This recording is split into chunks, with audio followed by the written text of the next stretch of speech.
Hi friends, ಒಡೆದ ಹಿಮ್ಮಡಿಗೆ ಮನೆಮದ್ದು. 1. ಜಾಯಿಕಾಯಿಯನ್ನು ನೀರಿನಲ್ಲಿ ತೇದು ಒಡೆದಿರುವ ಜಾಗಕ್ಕೆ ಹಚ್ಚುವುದರಿಂದ ಬಿರುಕು ಬಿಟ್ಟಿರುವುದು ಕಡಿಮೆಯಾಗುತ್ತದೆ. 2.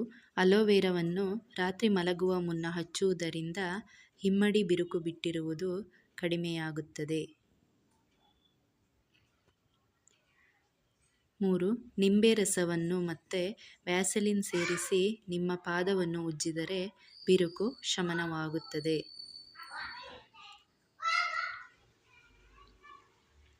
4. ಜಜ್ಜಿದ ಈರುಳ್ಳಿ ಅಂಗಾಲಿಗೆ ಲೇಪಿಸಿದರೆ ಬಿರುಕು ಕಡಿಮೆಯಾಗುತ್ತದೆ.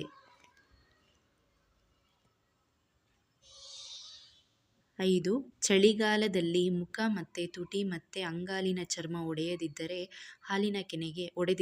ಹಾಲಿನ ಕೆನೆಗೆ ಸ್ವಲ್ಪ ಅರಿಶಿನ ತೇದು ರಾತ್ರಿ ಮಲಗುವ ಮುನ್ನ ಹಚ್ಚಿಕೊಳ್ಳಬೇಕು.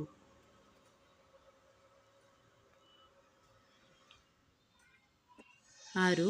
ಕಾಲಿನ ಚರ್ಮ ಒಣಗಿದಂತೆ ಕಾಣಿಸುತ್ತಿದ್ದರೆ ಹುಳಿ ಮೊಸರಿಗೆ ಸ್ವಲ್ಪ ಕಡಲೆ ಹಿಟ್ಟನ್ನು ಸೇರಿಸಿ ಕಾಲುಗಳಿಗೆ ಲೇಪಿಸಿ ಅರ್ಧ ಗಂಟೆ ಬಿಟ್ಟು ತೊಳೆಯಬೇಕು.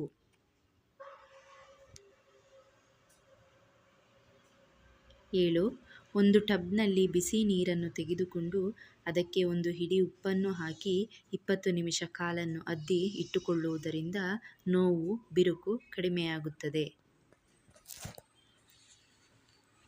Thank you friends. ಸಬ್ಸ್ಕ್ರೈಬ್ ಮಾಡಿ, ಶೇರ್ ಮಾಡಿ, ಲೈಕ್ ಮಾಡಿ.